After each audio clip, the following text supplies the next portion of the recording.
मुझे तुमने दाता कुछ दिया है, मुझे तुमने दाता बहुत कुछ दिया है, तेरा शुक्रिया है, तेरा शुक्रिया है। लिया कुछ नहीं बस दिया ही दिया है, लिया कुछ नहीं बस दिया ही दिया है, तेरा शुक्रिया है, तेरा शुक्रिया है। मेरा ही नहीं तो सबका दाता, तू ही सबको देता, तू ही है दिलाता, तू ही सबको देता, तू ही है दिलाता। तेरा ही दिया मैंने खाया पिया है, तेरा ही दिया मैंने खाया पिया है, तेरा शुक्रिया है, तेरा शुक्रिया है। श्री आत्म फूल रतन गुरुवे नमः, श्री आत्म फूल रतन गुरुवे नमः। ओम हरिं सिंह श्री सद्गुरु नाथाय नमः, ओम हरिं सिंह श्री सद्गुरु नाथाय नमः। परम श्रद्धा परम आराध्या परम पूजनिया तपाचार्या परमात्म स्वरूपा गुन्नी मैया के पावन पुनीत चरणार विंदों में हृदय की अनंत अनंत आस्था के साथ अनंत अनंत वंदन समर्पित हूँ। धर्म दरबार में आई भव्य आत्माओं का हार्दिक हार्दिक भव्य अभिनंदन। अभी आप सुन रहे थे, केवल झुकने से हमारा गोत्र उच्च होता है। उच्च गोत्र उच्च कुल मनुष्य चोला, आपने कहा था उच्च कुल कौन सा? मनुष्य का है। मनुष्य का चोला मिल गया, परंतु उस चोले में भी कोई चोर है और कोई कसाई है, कोई साधु है और कोई महात्मा है। चोला तो दोनों का, मनुष्य का चोला, फिर वो उच्च गोत्र है?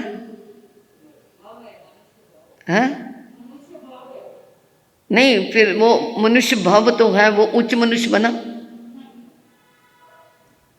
इसका अर्थ है कि मनुष्य के चोले में आकर के भी जो एक संत बन गया, एक सदगृहस्थ बन गया, एक पूजनीय बन गया, एक सज्जन पुरुष बन गया, वो पहले जन्म में क्या करके आया है? बंधन करके आया है। और जो यहां आकर के चोर बन गया, कसाई बन गया, लुटेरा बन गया, दुख देने वाला बन गया, हिंसक बन गया, वो पिछले जन्म में भी क्या करके आया है? अभिनय अशातना करके आया है। और जिसका परिणाम है कि उसे इतना अच्छा मनुष्य का चोला मिलने के बाद भी वो क्या हो गया? निकृष्ट बनता चला गया। और अगर अब हम बंधन के भाव नहीं रखेंगे तो हम भी आगे जाकर के क्या बनेंगे? अंदर से वंदना के भाव ना रखें, क्योंकि अंदर के भाव होंगे तो वंदना जरूर हो जाएगी। अगर अंदर भाव ही नहीं होंगे तो वंदना होती भी नहीं है। अंदर भाव आते हैं तो कार्य हो जाता है, और अगर कारण ही नहीं बना तो कार्य होता ही नहीं। तो इसका मतलब अगले जन्म फिर हम क्या बनेंगे? अच्छे कार्य नहीं किए तो पहले तो मनुष्य का चोले का ही लॉस हो जाएगा। तो ये क्या है? ये जिंदगी के अंदर जैसे जैसे भाव बनाते जाएंगे वैसे वैसे कार्य होते चले जाएंगे। कहते हैं प्रभु का समूह शरण लगता था और वहाँ पर शेर और बकरी एक घाट पे पानी पीते थे, दोनों एक जगह पर बैठ जाते थे। शेर बड़े प्यार से बकरी को निहारता था और बकरी बड़ी निर्भयता से शेर के पास बैठती थी। उसे लगता नहीं था कि ये मुझे खा जाएगा या मार देगा या मेरे को कुछ कष्ट देगा। प्रभु की एक वाणी जिसके प्रभाव से वो दोनों जो हिंसक है वो भी क्या बन जाता है, उस समय अहिंसा के भाव में आ जाता है। कितनी जिंदगी निकल गई संतों के प्रवचन सुनते, कितनी जिंदगी निकल गई। और कभी सास बहू से मिलके बैठना नहीं चाहती, बेटा बाप के साथ दुकान पे इकट्ठे रहना नहीं चाहता, दुरानी जेठानी कभी क्या है साथ में नहीं होना चाहती। तो इसका मतलब या तो सुनाने वाले में कमी है या सुनने वाले में, या तो हमारे में, क्योंकि आपने जिंदगी में कितने चौमासे सुन लिए, या तो सुनाने वाले के अंदर वो भाव नहीं है, वो केवल इसको दुकानदारी समझ करके क्या है संत बने तो प्रवचन तो नहीं देंगे तो लोग क्या कहेंगे महाराज जी को कुछ आता ही नहीं, और बहुत अच्छा दे देंगे तो लोग कहेंगे हाँ क्या कमाल का बोलते हैं महाराज साहब, बस बोलने की कसौटी ही महाराज जी की अच्छी और बुरी बन गई। या तो सुनाने वाले में कमी है या सुनने वालों में कमी है। महाराज जी ने कह दिया है जाना तो पड़ेगा ही महाराज जी के कहने से, और वहां बैठे पर भी दुकान का हिसाब चल रहा है, दिमाग में चल रहा है। यहाँ बैठे हुए भी जल्दी से जाना है, वो क्या है टिफिन तैयार करके भेजना है, सब्जी तो बना करके आ गई हूँ, केवल 4 फुलके ही तो उतारने उतार दूंगी, यहाँ बैठे फुलके ही उतार रही हैं। सच्चाई है, कई बार ऐसा होता है। तो ये क्या है, क्योंकि जब हम सत्संग में बैठे हैं तो हमारा भाव जो है वो ममता के अंदर, मोह के अंदर, ये मोह के कारण ही ऐसे कार्य होते हैं।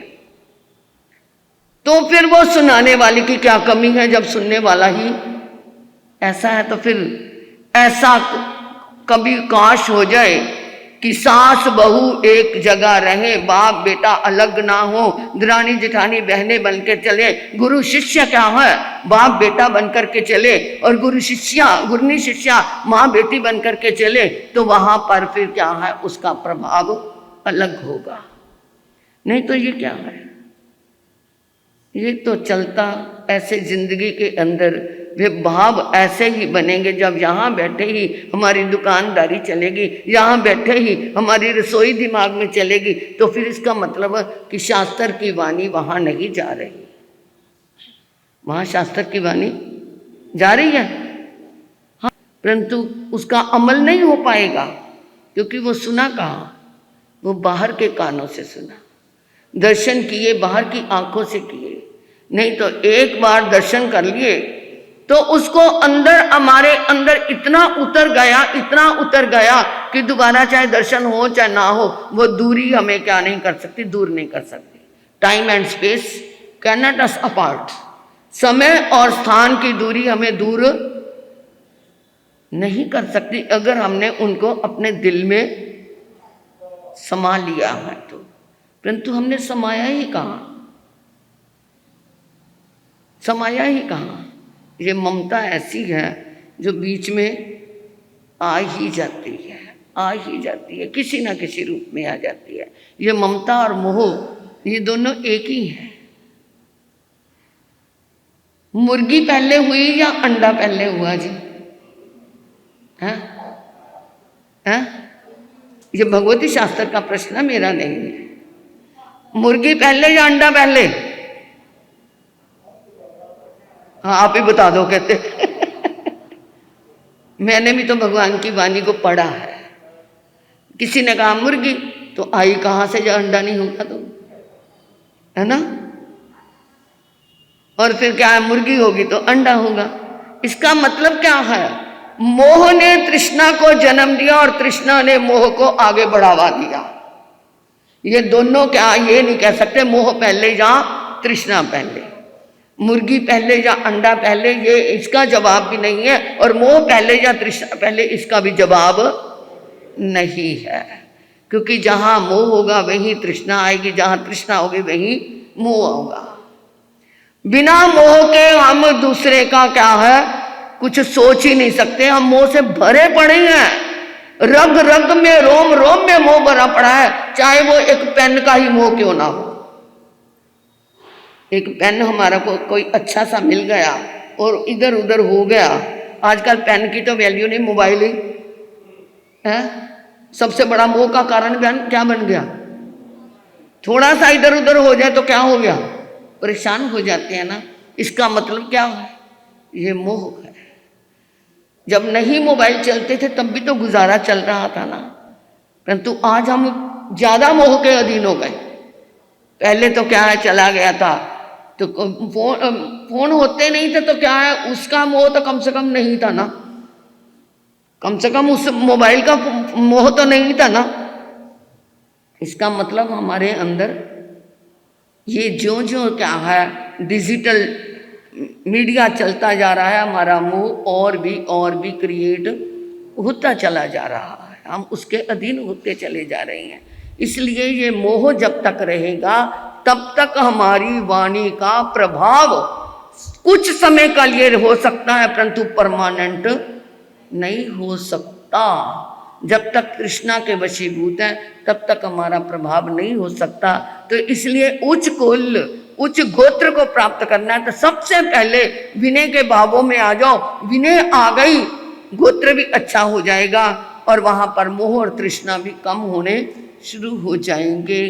तो ये विनय हमारे मुक्ता जी महाराज ने कितने डीपली विषय आपको दिया, बहुत सुंदर आपने सुना।